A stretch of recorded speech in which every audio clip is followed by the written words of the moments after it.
Hello everyone, it's me Philip and welcome to my channel. Sa video na ito guys, ituturo ko sa inyo kung paano alisin or paano tanggalin or burahin ang mga naglalag at mga naghahang ninyong mga cellphones. So bago pala ang lahat guys, magsi-shoutout muna tayo. Shoutout kay Jeff Vlogs ang Pusang Gala, shoutout kay Mian BS, shoutout kay Ilas Adventures and Story, shoutout kay Zid Gaming Officials, shoutout kay Biyahing S, shoutout kay Mixed Knowledge, shoutout kay Irene Anticamara, shoutout kay Vanji Vergara, shoutout kay Glenn Rosell, and shoutout kay Mark Angel Rosell. So, yun guys, magpatuloy na tayo. Ikaw ba'y naiirita, nagagalit sa tuwing hawak mo ang iyong cellphones dahil ito ay naglalag at naghahang? Meron na tayong solusyon dyan guys. Madali lang gawin ito at hindi na natin kailangan pa ng internet connections or mga apps. Dahil kahit sa ating settings lang ay ito ay mawawala na. So ang gagawin natin guys, at ang maganda dito guys, pwede ito sa lahat ng mga Android phones, sa mga Samsung, Cherry Mobile, Huawei, at saka sa iba pa mga Android phone. So, kung bago pa lang kayo sa aking channel guys, huwag kalimutan mag-like, mag-share at mag-subscribe. At i-hit na rin yung notification bells para maging updated kayo sa mga susunod ko pang mga downloads o sa mga uploads. So ito guys, ang gagawin natin guys, umpisahan na natin no. Una, hawakan yung mga cellphones nyo at ako'y sundan. So ganun lang kadali. Okay, tara. Umpisahan na natin. Okay, andito na tayo sa ating screen.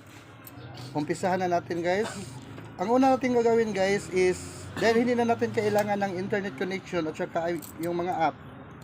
Ang gagawin lang natin is hanapin natin itong settings. Siguro lahat ng mga cellphones may mga settings, di ba? So, hanapin na lang natin, guys. Okay, andito tayo sa settings. Click natin ang settings. Yan. Alisin natin itong pagmumukhang to. Mukhang tanga. Punta natin doon sa kabila. Okay, pagkatapos hanapin natin dito yung about phone. So sa Vivo guys, sa mga lahat ng mga Vivo users dyan, kapag magkiklik kayo sa inyong mga settings, wala talaga kayo makikitang about phone dito sa inyong screen. Pero hanapin natin para lumabas ang about phone. Punta tayo dito sa system management. Kung sa ibang mga phone kasi, yung nakalagay doon hindi system management, ang nakalagay doon is manager or system manager. Sa akin kasi is system management. So dito siya guys, pipindutin na natin na yung system management. Yan, nakapindot na.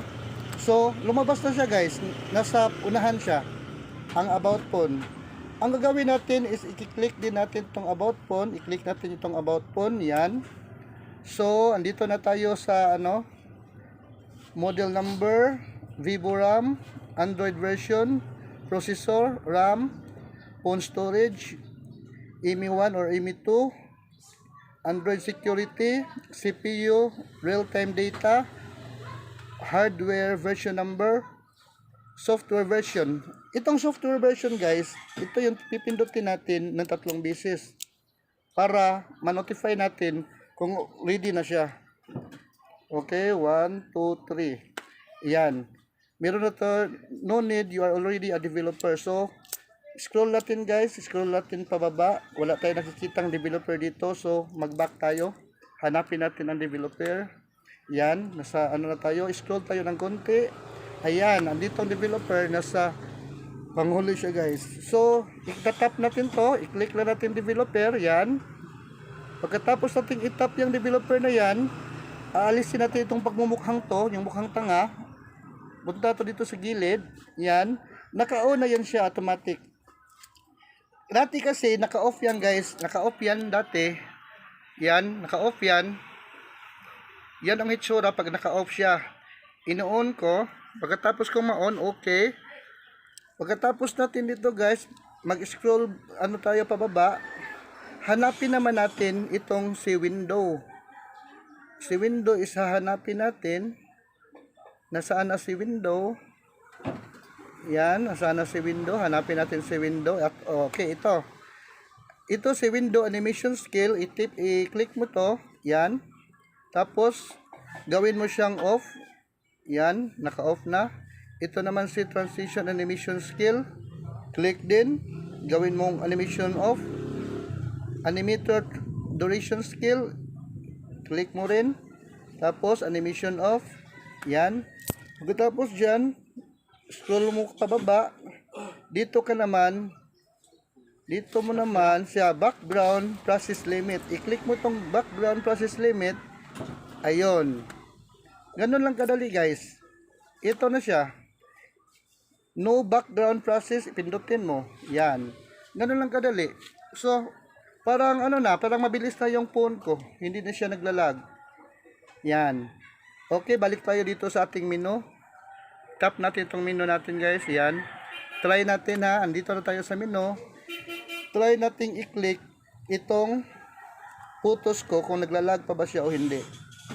Yan. Dito tayo sa photos. Ayan. Oh, madali lang siya.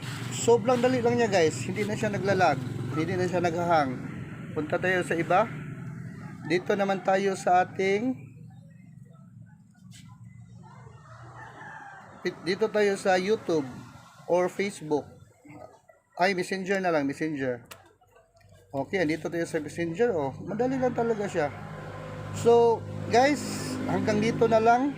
Kung bago pa lang kayo sa channel ko, huwag kalimutang i-click huwag kalimutang i-like, share, and subscribe. At i-hit na rin ang notification bell para ma-notify kayo sa mga bago kong uploads. Hanggang dito na lang guys, sana nakatulong ito sa inyo and thank you for watching.